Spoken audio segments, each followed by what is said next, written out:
A reacción da primeira cámara foi incrible, pero a segunda tamén promete estar á altura das circunstancias, porque decidimos dirixila a nosa compañeira e presentadora Rocío Durán. Ela quedou nesta cafetería para almorzar coa súa amiga e tamén presentadora Raquel Atanes, que hoxe é a nosa cómplice. Así que, en canto temos a todo o mundo en posición, empezamos a gravar de novo. Alá imos.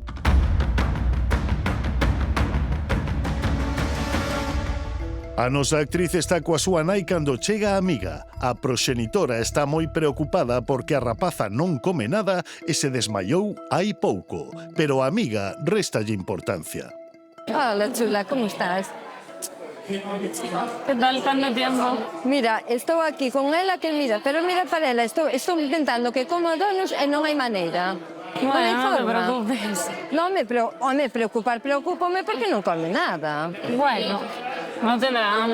Non sei cantos días leva xa a rapaza sin comer. A nai marcha e deixa as dúas mozas soas. Menina insiste en que estou moi delgada. Que va? Estás ben, joder, estás ben. E ainda podes adelgazar máis. Isto non o comas, É que, a ver... Se por pedirte un donut. Isto engorda moitísimo. A amiga dille que nin se lle ocorra comer o doce. Ela ten un remedio rápido e efectivo para adelgazar. Mira, vouche dar unhas pastillas que sustituyen a comida. Quitanche a fame e mantenche con moita enerxía. Eu proveinas. A amiga saca do peto un frasco con pastillas e Rocío, que está sentada xusto en fronte das rapazas, dase conta de inmediato. Ai, mi madre. É que, tío, tampouco quero estar mirando pero a rapazas. Xa coño un paquete de pastillas, non sei que Ollo, tómala xa e logo pola noite tomas outra. Trouxeches as cousas para o gimnasio? Sí.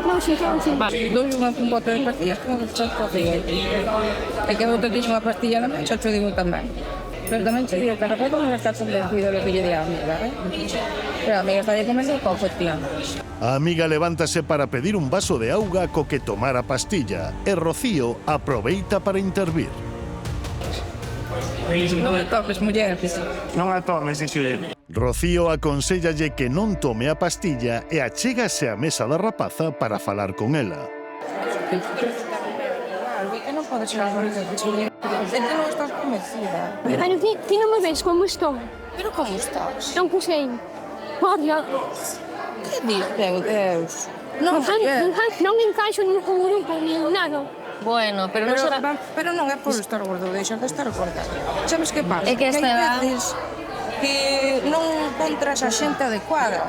Estou dicindo que non terá xente adecuada. Que non atopes xente adecuada con que estar. A miña amiga son de cara ferrada, aliados. Te entendo que ti decís que la ten vos propósitos, e seguro que sí, pero non te podes tomar nada que non sexa recetado por un médico. É un perigo, porque sabes que pasa que che podes engar mal o teu corpo. E despois facemos o peor. Unha amiga meu no TikTok e dixome que non había que comer, non que cenar. El TikTok, Sí. no. Xe pode fazer caso das redes sociales para cousas médicas, de saúde, é que non pode ser, Eu entendo que te cerrar pelos chicos, que ao menos nos conocemos de nada, pero que eu non te vexo que te de para isto, e non o deberías de facer. Por suposto, non se pode botar contas do que di las redes sociales con medicarse ou para facer dietas ou para adelgazar ou tal. Se ti tenes levar unha vida na que ti te vexas máis o mundo, telo que falar ca tua nai. Xa, pero a miña amiga vai ben. Pero a tua amiga ten un corpo, un metabolismo que ti sou. Sabes, non sabes o que te está facendo. Comer e tomar pastillas. Bueno, iso vou dicirlo porque tens un que fácil, sabes? Pero, meu Deus, vamos a ver, a ti tamén o tes. Pero non se pasamos tamén polas nosas historias. Oh, que vidas. Sí. Xa fomos máis novas, xa nos vimos E agora mellor, tamén? E agora tamén, Cousas que mellor. Vese peor, e días que A todos nos digo, pasa. estou feísima. E non pasa nada, porque hai días para todo. Pero hai que aprender tamén a aceptarse a sí mismo. Entendes? Todos temos cousas boas e todos temos as cousas malas. Pero que o principal é aceptarse. E se ti consideras que non eres quen de aceptarte por ti misma, pois hai que buscar unha solución. É porque teño que fijar que eu soy o patito feo na clase. Pero mira, é que eu tamén fui o patito feo da miña clase no seu día. Estáis dicindo que ela tamén foi o patito feo da súa clase. Por eso hai que apoiarse na xente que te quere. E sempre vai haber xente que te queira. E canta xente en redes sociais ten unha vida maravillosa despois, por detrás teñen mil historias. Mil tía, historias. É así, E cada un temos as nosas cousas. Ti terás tú, eu tamén teño as miñas. Rocío intenta evitar que a moza poña en risco a súa saúde, recomendándolle que se acepte a sí mesma e que busque apoio na xente que a quere. Vexamos que sucede cando regresa á escena a amiga que trouxo as pastillas. Hola, vamos. Onde sacache as pastillas? Recetoume o meu médico e ela quero axudar, a miña amiga. Claro, pero o médico recetachas para ti, as túas afeccións. Ela ten, pois, outro metabolismo, igual esas pastillas a non llevan ben. A ver, non é o médico, son unhas pastillas que realmente recomendanas en TikTok que Claro, pero non que están mal. Meu Deus, TikTok non é o centro de saúde. Claro. É que igual estás facendo ti mal tamén. Xa. Bueno, Ela- nós temos que ir ao gimnasio. Bueno, pois mira, ir ao gimnasio está ben. Sabes? Ir ao gimnasio está estupendo. Pero hai que comer Pero para hai ir que ao comer para ir ao gimnasio, gimnasio, claro, porque Porque senón senón despois hai damos un enerxía. mareo. Tomar pastillas e deixar de comer non é a solución. Pero se eu as estou tomando, estáme facendo ben, Bueno, que pero- non lle vou dar á miña amiga. Pero ti está che Que quero o mellor para ela. Quen che dixo que che estaba facendo ben? Quen che dixo que isto che estaba facendo ben? Eu noto eu, estáme facendo ben. E igual está te comendo por dentro. Igual te está comendo dentro. Ti que sabes? É que isto non che recetou ninguna persona que saiba, non che recetou un médico. E saben teus pais que te estás tomando isto? Non, E non teño por que sabelo. Ai, bueno, ao mellor non saben que te estás tomando isto, ti non só que colliches por ti todo, senón que yo das tamén a tua amiga, non? Isto é que non se pode facer. De verdade vos lo digo, eu non teño aquí a potestade de nada, menos con vos que non vos conozo, pero é un peligro. É un perigo. En canto detectou que a rapaza ia a tomar as pastillas, Rocío non duidou en actuar e amosar empatía, advertíndolle dos riscos que supón deixar de comer e tomar medicamentos non prescritos por un profesional.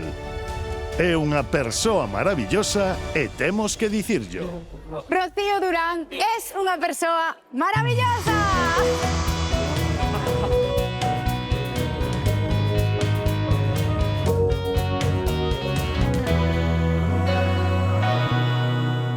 Es unha persoa maravillosa. Eu xa sabía que tienes unha persoa maravillosísima, pero se quedou demostrado cando te decataches de que na mesa do lado pues estaba pasando algo que non podía pasar e que non podías deixar pasar e tiveches que intervir. Claro, porque a rapaza mirábame que a pastilla así e mirábame con unha cara de decir, que fago? E eu, mira, non me suelo meter nas cousas da xente, pero é que a rapaza eu vía pois, que era alguén ten que vir a dicirme que non o faga, porque realmente ela non quería facelo. É un auténtico perigo, unha pastilla que lle dá a súa amiga, porque o viu en TikTok, o sea, parecíame delirante, é dicir, non se pode caer niso, porque, dende logo, pode ser un perigo para a saúde, e a larga tamén, entón, ostra. Tocácheme moito o corazón cando empatizaches moito con ela, que dices, oye, que eu tamén fun o patito feo da Dende miña logo. clase, non? Que todos pasamos a veces por procesos Sí. nos que non nos gustamos. Home, por suposto, e máis sendo máis novas, non? Tanto a escola como no instituto. Eu tamén tuve as miñas etapas de que, en algún caso, me facíame o que agora é bullying que daquela non se dicía, pois iso, ou polo meu físico, ou por como vestía, ou por ca xente que andaba. Entón, pareceme algo moi importante destacar, porque é verdade que é un perigo, porque en edades tan temperás Sí. podes tomar eso. Dicías, de farlle máis caso as amigas que a nada. Por suposto. Entonces, poderlo tomar tamén podeche quedar certos traumas. É importante saber parar iso e, sobre todo, dende ben pequenos aprender a quererse. Só te podo dicir que, por suposto, xa sabíamos que te coñecemos, pero que es maravillosa, que interviches nunha situación que hoxe estamos falando de trastornos de alimentación, pero seguramente intervirías en calquer situación injusta que veses, así que con mayúsculas, querida compañeira, Moitísimas grazas a vos.